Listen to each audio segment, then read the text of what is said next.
Olha, querido, deixa eu dizer uma coisa para você. Em 1989, bastante tempo, Deus me deu o privilégio de fazer uma viagem missionária. E nessa viagem missionária é uma coisa que é para crente. Nós vamos começar o nosso ano com bastante fé. E eu estudava em um seminário chamado Instituto Bíblico Betel Brasileiro. O Betel Brasileiro não era um seminário batista, e eu me converti, me batizei numa igreja batista da Convenção Batista Brasileira na década de 80. E no meu chamado para o ministério pastoral se deu nos anos, na década de 80, ali em 88. Na verdade, então, eu queria ir para o seminário, mas eu era um novo crente na fé. E como novo crente na fé, para ir para o seminário não é como hoje. Hoje nós temos várias faculdades, EAD, que faz o curso de teologia, mas até o início da década de 90, os seminários eles eram locais, a gente largava tudo e ia para os seminários.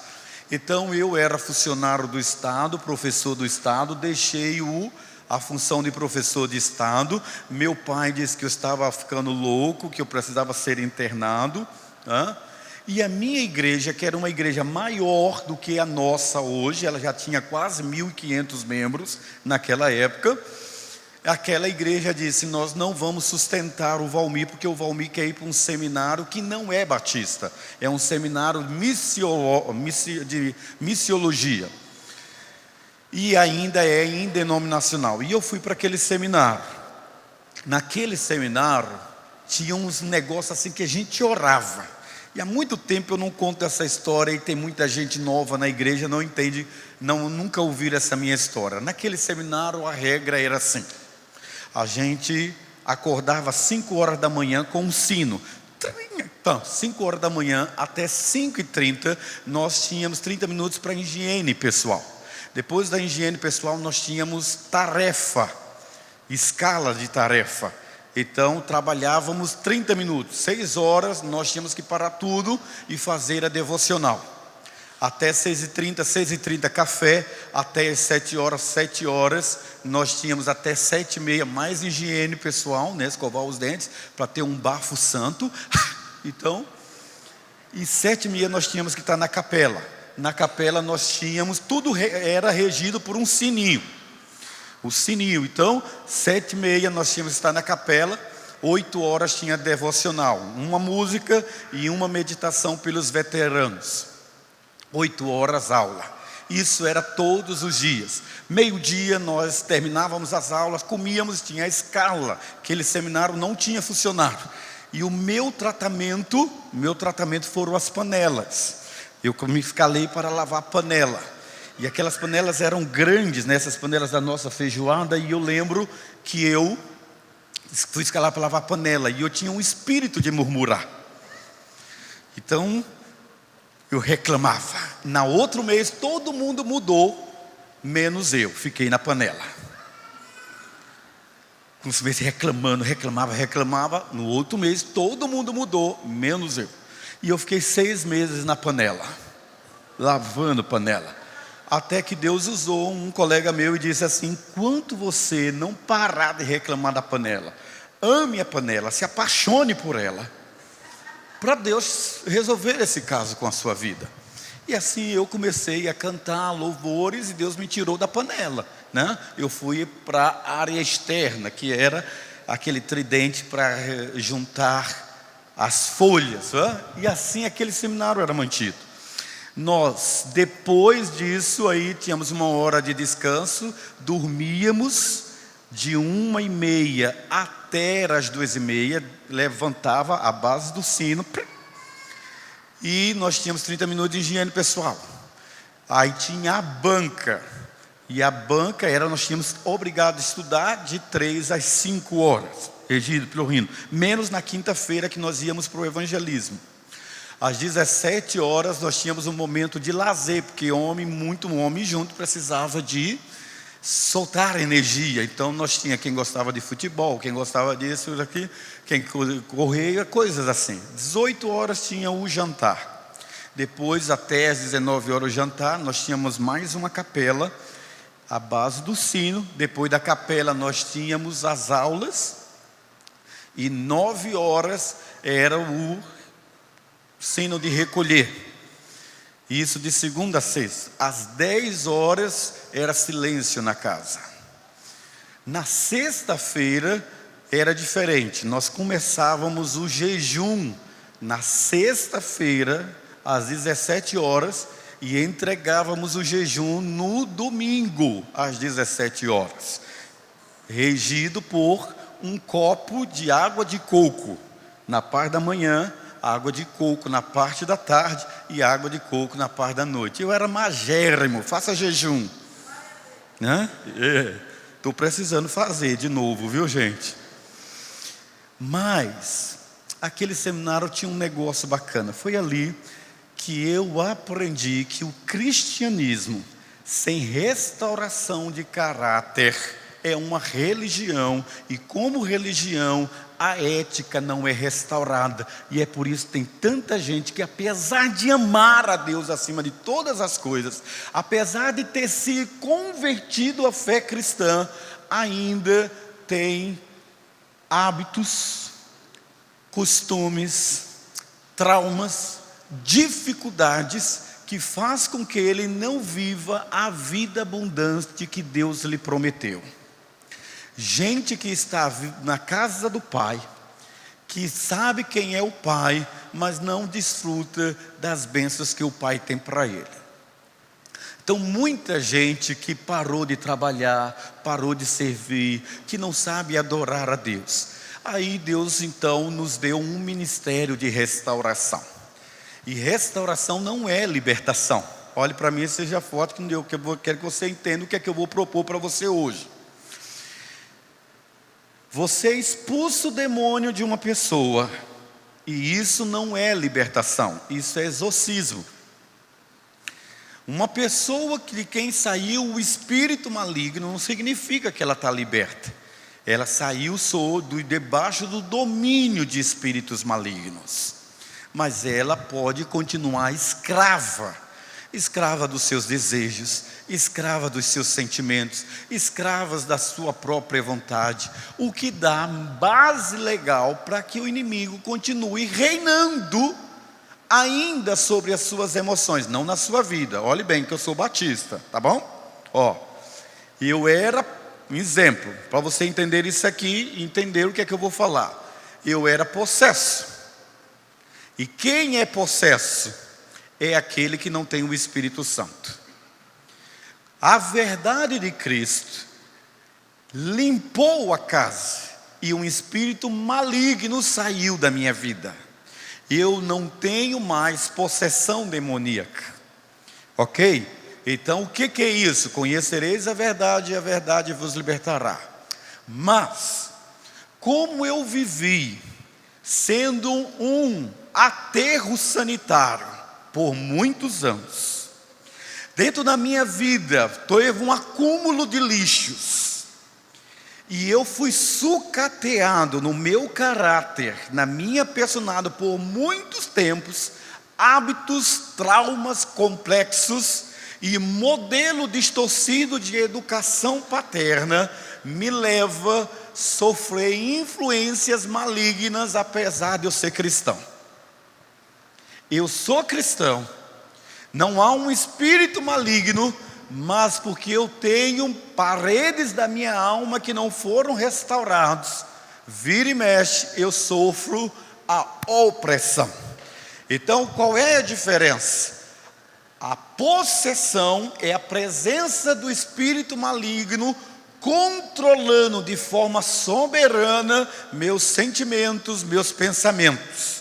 Esse demônio pode se manifestar de forma compulsiva, como ele pode anular e enfraquecer a minha vontade. Fui liberto, conheci o Evangelho, aceitei Jesus, mas não tratei meu caráter. Eu sou complicado, eu sou problemático, eu fui abusado sexualmente, eu aprendi a mentir, eu aprendi a roubar, eu tenho compulsão sexual, codependência afetiva, eu tenho uma personalidade agressiva. Não restaurado essas paredes da minha alma, são brechas para que eu passe a ser um cristão ainda usado pelo diabo, sem ser possuído por ele. Você entendeu? Diz amém. Ficou confuso? Diga misericórdia. Ninguém confuso. Muito bem. O que nós na Cibapa descobrimos nesses 4 últimos anos? Nós implantamos o face a face na Cibapa. Vimos que muita gente que foi para o face a face descobriu, conseguiu fazer uma radiografia da sua vida, e o prognóstico que ele chegou foi de que ele tinha feridas que não foram curadas e só sublimadas. A sublimação não é a cura. A sublimação é você tampar o sol com a peneira, é você adotar um estilo de vida que não é real, porque o real são os assuntos que você não quer tocar. Você não quer tocar sobre aquele espancamento que você sofreu do seu pai, da sua mãe. Você não quer tocar no assunto que diz que você foi uma gravidez indesejada. Você não quer tocar no assunto de que você era o patinho feio da casa e que você sofria com a rejeição do seu pai e da sua mãe. Você não quer tocar no assunto da sexualidade, do incesto que você sofreu, do abuso sexual que você sofreu. A sua agressividade tem uma história, a sua passividade também tem uma história. Essas feridas da nossa alma, se elas não são curadas, mesmo eu sendo um cristão, eu não consigo viver a liberdade que há em Cristo Jesus. Por isso, destruição nos arraiais evangélicos, de pais que perdem os filhos, de casamentos arrebentados, do divórcio. Ou seja, sabe aquele negócio, o ciclo que se repete, que você quer chamar de maldição hereditária, é uma maldição hereditária que deveria ser quebrada quando você aceitou Jesus. Então não é uma maldição hereditária do tipo que você tem que expulsar um demônio, mas que você tem que diagnosticar o comportamento que há em você, que era da sua mãe, e que não é demônio, mas é uma educação que foi aprendida, e que Paulo, liberto, ele dizia: o bem que eu quero fazer, eu não faço, mas o mal que eu não quero fazer, esse eu me pego fazendo. Você vai dizer então que Paulo tinha um demônio? Não, ele não tinha um demônio, ele tinha um espinho na carne, em que ele precisava da graça de Deus, para poder viver a plenitude da graça. Então nós descobrimos que muita coisa que tem afligido os cristãos não é demônio, é alma doente. E por isso nós passamos o ano de 2019 inteiro treinando uma equipe aqui na igreja, para implantarmos esse ano, a partir de março, nas terças-feiras, o Ministério Vida Plena. O que é o Ministério Vida Plena? O Ministério Vida Plena é pessoas que precisam olhar para dentro de si, assumir a sua parcela e responsabilidade nos conflitos da sua alma. E daí nós começaremos uma série de sermões chamado Um Caminho para a Vida Plena, tanto nas quartas-feiras e no domingo, para que você entenda o que é esse ministério. Por exemplo, eu descobri que eu sou um filho amado de Deus, vencendo a compulsão sexual, vencendo a ira, vencendo a depressão, vencendo a procrastinação. Sou amado de Deus. Agora eu descubro que, apesar de tudo isso, a primeira verdade que há no meu coração é que eu não sou o meu pecado. Você entendeu bem? Você não é o seu pecado, você é como eu, um filho amado de Deus. Amém? Aperta a mão da pessoa que está ao seu lado e diga para ela assim: você é um filho amado de Deus. E quando nós descobrimos isso, eu preciso admitir que se eu estou em um ambiente cristão, se eu decido participar de uma igreja, é porque eu já estou sinalizando que preciso de ajuda. E por que eu preciso de ajuda? É que eu estou num ambiente como esse. Por isso você já é um vencedor, amém? Porque o vencedor não é aquele que não tem barreiras nem traumas, é aquele que reconhece que precisa de ajuda. Quando nós decidimos reconhecer isso, nós precisamos entender que o tempo que eu preciso, que você precisa, é um tempo para que decida viver esse processo de cura na minha vida. E é aqui que a gente não percebeu na vida cristã. Enquanto você está nesse mundo, na vida cristã, não se engane, não existe Mulher Maravilha nem Superman. Existem homens e mulheres que estão aí sentados ao seu lado e que têm uma história de vida que às vezes ele não quer compartilhar.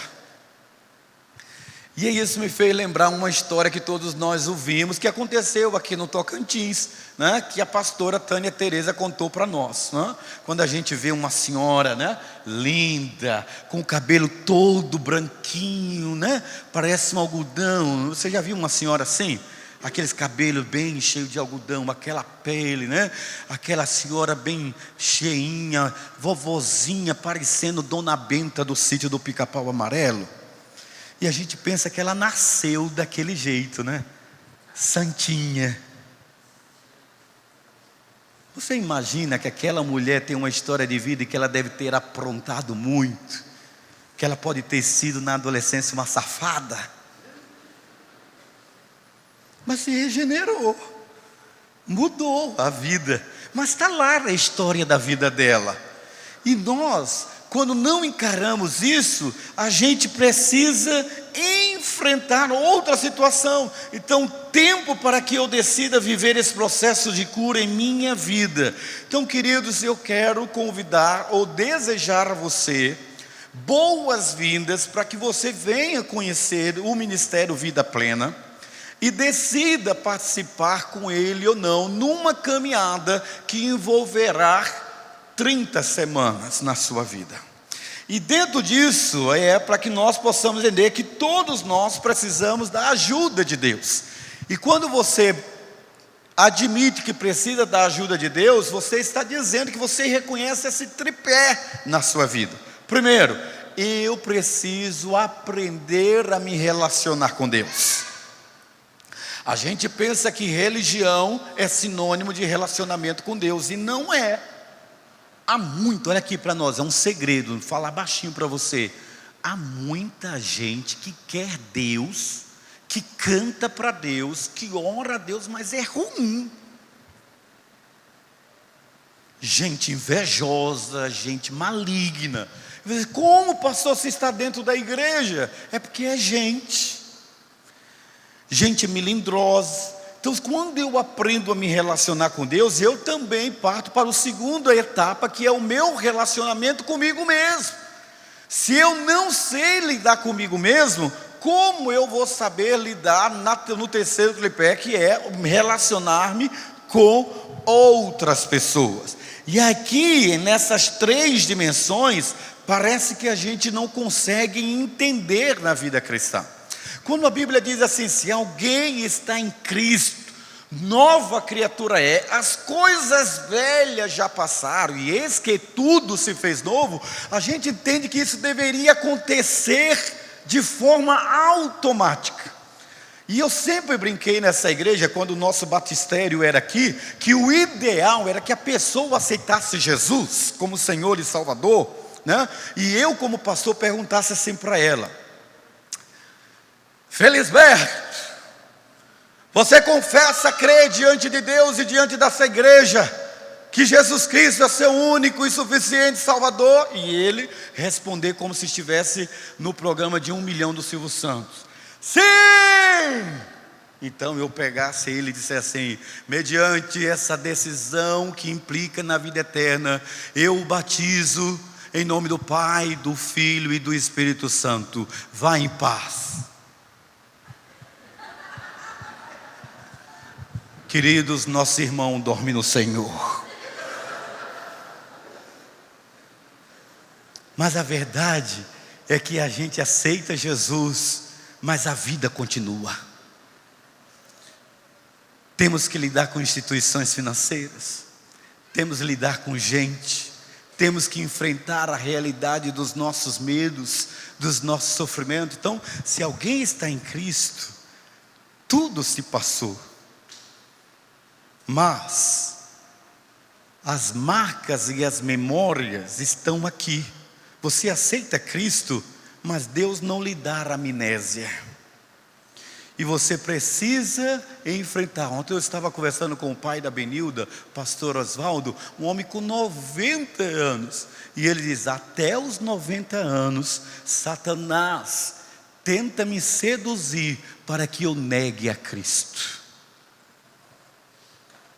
Um homem com 90 anos, com mais de 50 anos de evangelho, que ganhou o pai e a mãe para Cristo, dizer para mim, de que mesmo aos 90 anos, a única coisa que ele faz para rejeitar e negar a sedução de Satanás, para não deixar a fé cristã, é ele trazer à memória aquilo que traz esperança para ele. Jesus é o seu Senhor. Não é a igreja, não é o pastor, não é a religião. Por isso, querido, nós precisamos entender que se nós comparássemos os nossos problemas emocionais a uma árvore, nós veríamos o que eu falei domingo passado, que a orfandade é a raiz de todos os males emocionais. É nós não termos a certeza da soberania paterna de Deus na vida. A ausência da paternidade, não é a figura de Deus, porque no brasileiro todo mundo é cristão, graças a Deus. O brasileiro tem facilidade de ser crédulo, o brasileiro crê em Deus.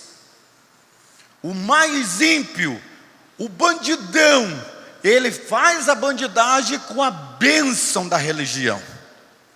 Mas o texto aqui está falando, ou o que nós queremos mostrar para você, que o problema do ser humano é a orfandade. Aí que está a raiz dos males emocionais.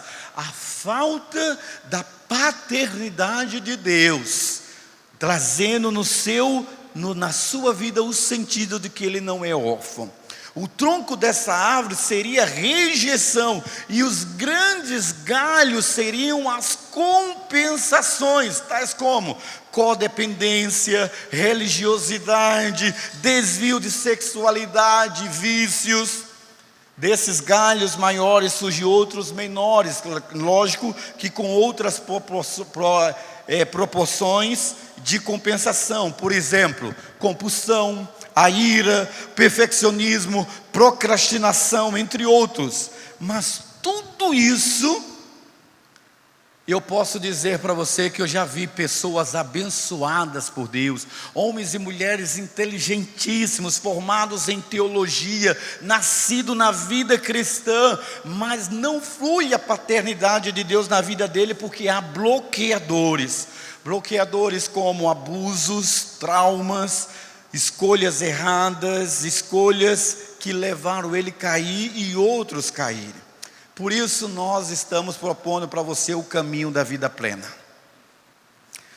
Porque alguns de vocês têm 30 anos de fé cristã, mas ainda vivem como meninos.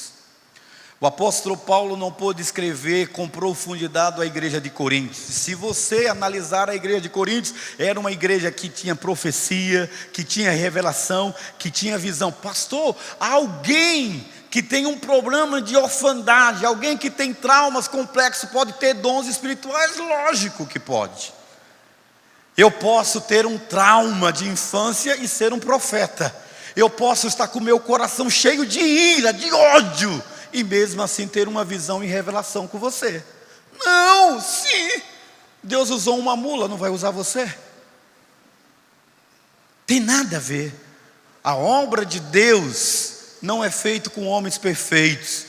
A obra de Deus é feita com homens e mulheres com o coração contrito e quebrantado. Agora, a infantilidade é a sua, de me ver pregando e não estar atento à profecia, e sim às falhas do meu caráter. Seja forte com o que eu vou dizer. Cada um prestará conta de si mesmo a Deus. Você entendeu? Quando nós entendemos esse conjunto de caminhada, entendemos, queridos, que identificar e remover esses bloqueadores é trazer a paternidade de Deus para as nossas vidas. Gálatas capítulo 5, versículo 22 a 23 diz assim, vamos juntos? Vamos lá? Mas os frutos...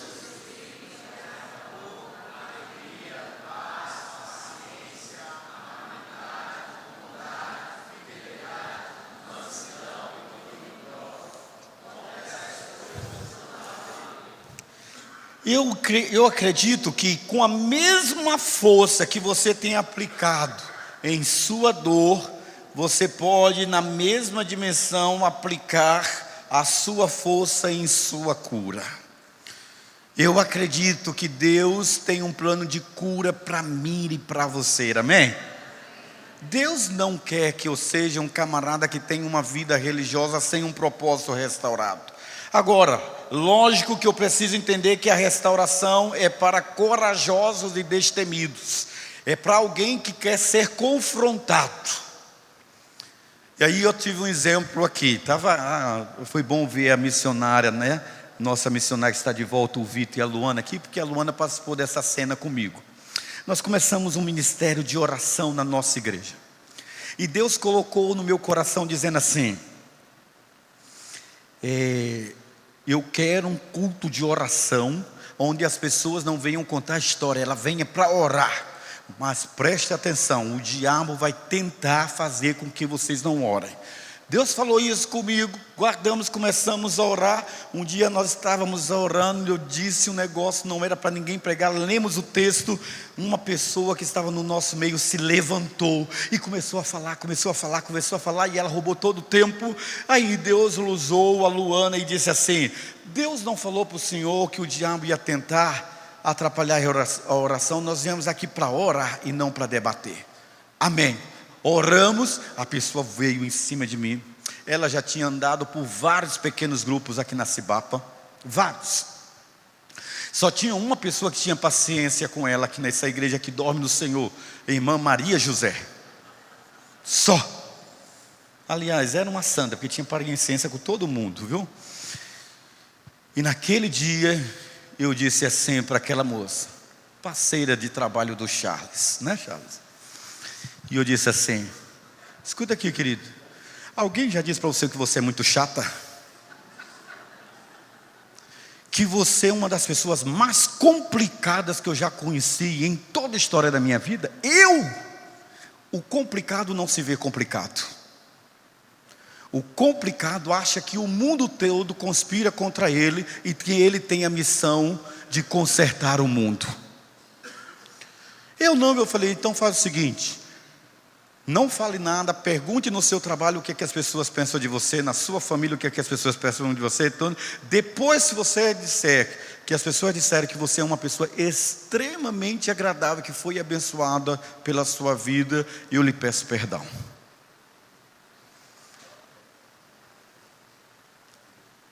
Ela fez, mas não soube lidar com aquele quadro. Porque a pessoa que não quer tratar, ela tem dificuldade de aceitar o diagnóstico contra ela. A boa notícia, querida, é que nós podemos ser otimistas quanto aos nossos futuros. Filipenses capítulo 1, versículo 6 diz assim: estou convencido de que aquele que começou a boa obra em vocês, ele há de completá-la até o dia de Cristo Jesus. Amém? Nós estamos aqui para isso. Estamos aqui para ser tratados por Deus. Então, pastor, quais as decisões tomar para viver uma vida livre e plena? Não é ser batizado no Espírito Santo, falar em língua, profetizar, sapatear, curar, nada disso.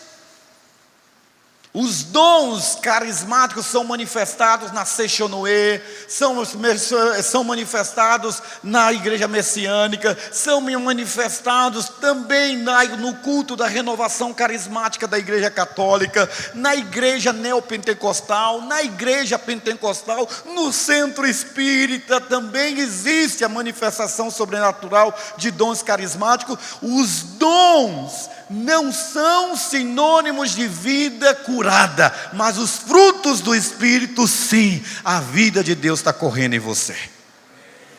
As áreas que Deus quer tratar na minha vida: compulsão, sexualidade, codependência, ira, baixa autoestima, dependência química, procrastinação, ansiedade, rejeição, religiosidade e julgamentos, luto e perdas, pânico, medo, depressão, jogos, mídia social, trabalhar demasiadamente, murmuração, fofoca, maledicência, entre outros que não dá para a gente citar aqui. Deus quer romper com essas questões. Tudo sobre o que você não pode falar já está fora do controle da sua vida. É algo que o Espírito ainda não tocou e Ele quer tocar. Aquele baú que tem aquele assunto, aquela história que a sua esposa, que seu pai não pode saber. Tudo que uma pessoa pensa e faz, ela é fruto da história da sua vida. Cada experiência vivida, querido, faz parte de uma construção e um aprendizado. E alguns têm experiências ruins, outros têm experiências muito boas, outros têm bons sentimentos, bons hábitos, outros tentam suplantar isso com compensações. E eu acho que todos nós, de alguma forma, precisa trabalhar algo que é uma decisão. Admitir, eu decido admitir que tenho um problema, como esses que nós falamos da área da recuperação. Agora, tudo sobre o que você quer falar tem estágios, e nós queremos falar isso. Sabe, pessoas que estão dentro da igreja, saíram da igreja católica, do espiritismo, e vêm dentro da igreja assim, e eu lembro que eu tinha uma ovelha assim, que eu contei aqui para você, me incomodava a oração daquela menina, porque ela já estava na igreja, ela já tinha virado diaconisa, ela a segunda tesoureira, mas toda vez que ela ia orar, eu não sabia o que era, ou eu tinha medo de confrontá-la. Ela orava, eu dizia, fulana ora, ela dizia, Pai, obrigado Pai, por tua obra. Pai, e aí, no final ela dizia, esta é a minha prece em Cristo, com Cristo, por Cristo, amém. Toda vez. Então marcamos um jantar, e um pastor foi na minha casa, e ela foi também, e o pastor perguntou para ela, qual foi o dia que você se converteu? Ela disse, eu sempre fui uma cristã. Não. Ninguém nasce cristão. Qual foi o dia que você teve uma experiência com Cristo? E ela insistiu dizendo, eu sempre fui cristã. Eu fui batizada, depois eu fiz a crisma, depois eu fiz a primeira comunhão, depois eu fui professor de catecismo, eu fui acendo de litânia e tal, e ela foi dizendo, ele disse, que você sabe muito sobre Cristo, dá para ver, mas eu quero saber o dia em que você nasceu de novo. Porque se você não nasceu da água e do Espírito, você não teve uma conversão, você teve uma mudança de religião. E aí, querido, nós entendemos que dentro dos estágios da compensação nós temos hábitos. E esses hábitos são comportamentos não inatos que se tornam repetitivos e fixos e que acabam se consolidando em nossa memória, criando um caminho sólido de rotinas. Segundo o Dr. Flávio, que é um psicanalista bacana de se entender, ele diz que quando nós entendemos o texto, conhecereis a verdade e a verdade vos libertará, é a desconstrução de hábitos religiosos e ao mesmo tempo agora a reconstrução de um relacionamento seu com Deus. Segundo estágio da compensação é a compulsão.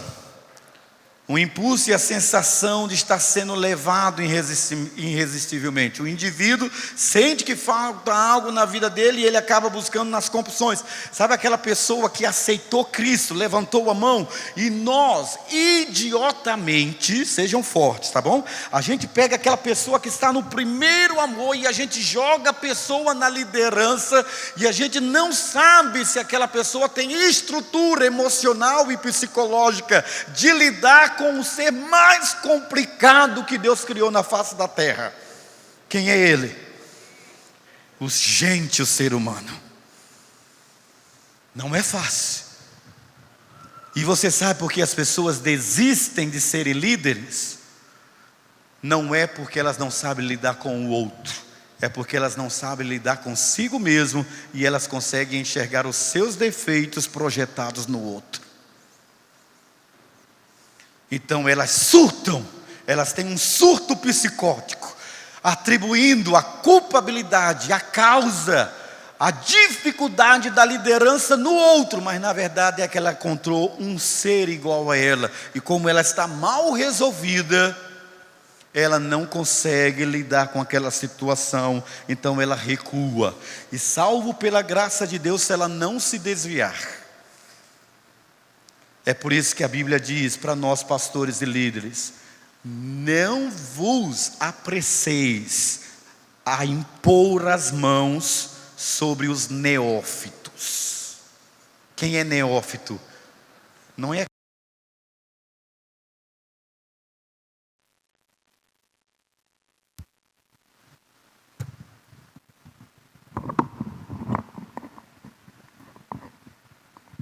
Obrigado.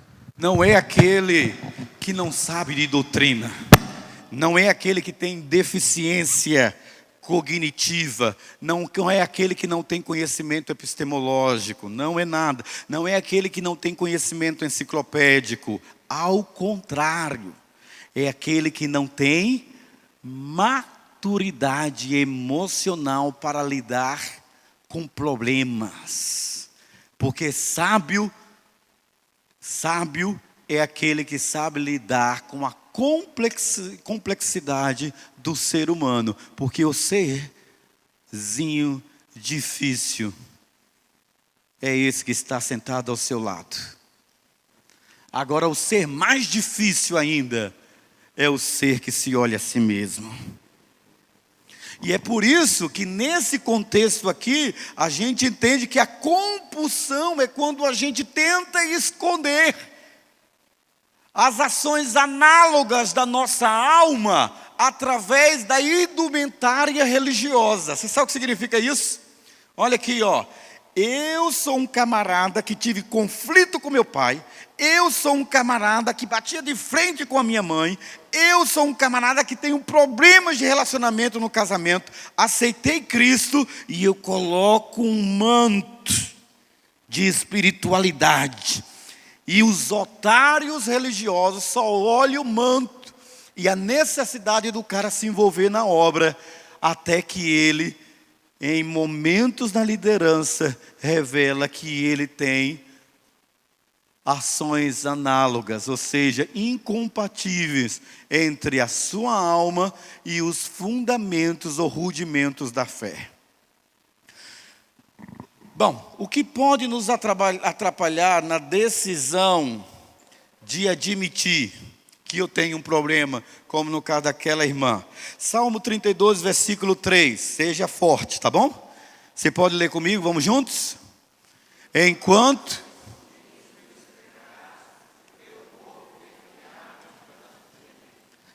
Sabe como é que eu chamo essa frase do Davi? Davi estava com uma situação de depressão sistêmica.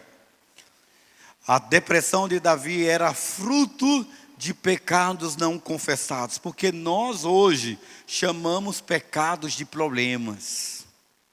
Querido, problema é problema. Olha aqui, ó, eu estou com problema no meu casamento. A minha mulher quer mandar em mim e eu quero mandar nela. É um problema. Certo? Então vou resolver o problema, ok?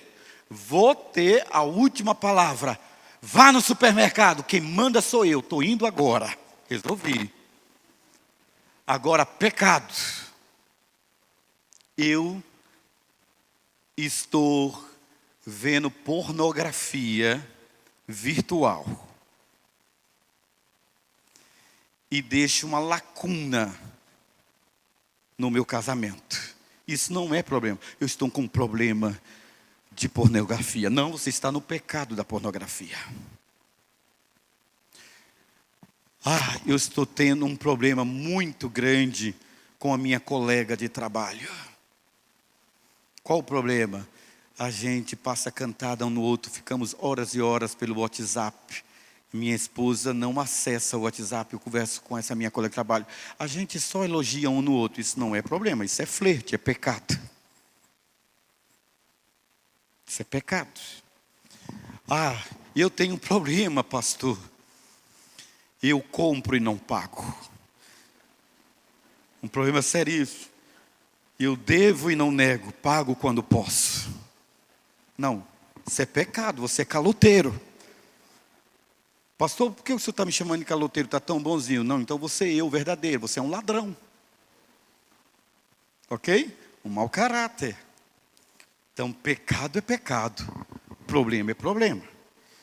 Provérbios 28, versículo 13, ele diz assim: quem esconde os seus pecados, o que é que acontece? Verdade, vamos lá, ó. Quem esconde, mas quem... Porque vocês estão lendo assim, gente. Vamos ler de verdade, vamos lá juntos? Quem esconde os seus pecados não prospera, mas quem... Uma das grandes táticas de Satanás é fazer com que nós não tenhamos falta de coisas materiais, para continuarmos no pecado e não percebermos que essa prosperidade aí não é a prosperidade material, mas é em todas as áreas da nossa vida a gente ir perdendo a sensibilidade de não percebermos a carência ou o afastamento da presença de Deus nas nossas vidas. Lucas 12, versículo 2, ele diz: não há nada escondido que não venha a ser descoberto, ou oculto que não venha a ser conhecido. 1 João capítulo 1, versículo 10, ele diz: se afirmarmos que não temos cometido pecado, fazemos de Deus um mentiroso, e a sua palavra não está em nós. Querido, eu e boa parte dos que estão aqui, nós somos de uma época e de uma geração que nós orávamos a Deus não é pedindo um carro. A gente não orava a Deus pedindo dinheiro. A gente não orava a Deus pedindo uma mansão. A gente não orava a Deus pedindo um jatinho. A gente não orava a Deus pedindo coisa alguma, sem que antes nós não chorássemos pelos nossos pecados. Deus perdoa se eu cometi algum pecado, se eu pequei por pensamentos, atos e palavras. A gente não chama mais pecado de pecado, e a gente não faz mais oração de Deus fazer com que nós examinemos os nossos corações. Vê se há algum caminho errado em mim, Senhor. Mostra, porque enquanto me calei, até os meus ossos, até a minha sax, a minha carne sofria. Satanás, ele quer mais é que você prospere, para enganar você que já está tudo bem na sua vida. Sabia disso? Os 3 estágios da negação é uma tentativa desesperada, querido. E é por isso que nós entendemos que nos estágios da negação tem as prisões do passado. Pastor, que prisões do passado? São aquelas que nós não queremos falar. São lugares em nossas emoções que nos ancoram. Você já viu eu lembro quando todo final de ano eu queria ver os cargueiros, aqueles transatlânticos chegando no Rio de Janeiro. Então eu ia até a Praça 15 para esperar aqueles navios chegarem, e lá descia aquela âncora, que dava o vento ali na ilha marítima, ali no Rio de Janeiro, dava aquele vento lá, eles balançavam, iam, arrastavam, mas a corrente mantinha eles ali. Assim somos nós. Pessoas, por mais que nos afastemos, nós precisamos admitir que temos ou prisões, e essas prisões às vezes elas não são rompidas por nós mesmos. Quando a Bíblia diz, confessai os vossos pecados uns aos outros, é que você precisa falar de si mesmo. Você precisa falar para alguém. Você precisa colocar para fora aquilo que você acha que dá ou tem condições o suficiente de levar. Não leva não, querido. Você não leva. Você não dá conta. Por isso que muita gente surta. Eu tinha uma ovelha, como ela já dorme no Senhor, eu posso falar dela. Dona Maria Helena. A Dona Maria Helena era uma crente piedosa, que mulher santa. Ela me acompanhava em todos os momentos de evangelismo naquela igreja. Mas chegou o momento da idade, ela foi acometida de um momento lapso de memória. Ela já não se lembrava mais absolutamente nada do que ela tinha vivido depois que aceitou Cristo. E toda vez que eu ia visitar lá, não dá nem para eu dizer os nomes que ela me xingava. Pensa numa mulher que só soltava palavrão. Ela colocava para fora tudo que estava lá. E a filha dela, a Sônia, dizia, mamãe nunca disse um palavrão. Ô gente, quem nunca pensou em dizer um palavrão? Levante a mão para eu chamar você de mentiroso. A gente pode não ter verbalizado, mas mandar você ir para o quinto.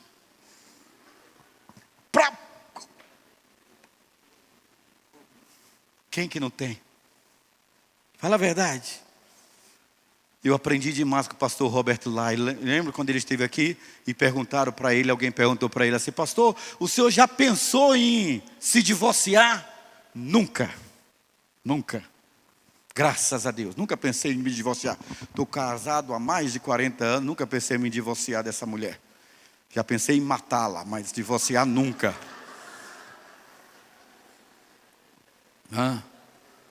Quem nunca teve aquela raivazinha do cônjuge? Quebrar o pescoço assim? Eu já, mesmo Dona Lídia sendo um anjozinho, falei esse pescoço. Tenho certeza que ela também, gente. Tenho certeza. Mas nós precisamos entender que nós temos que viver os estágios. Eu queria continuar mais à frente com vocês, mas não dá.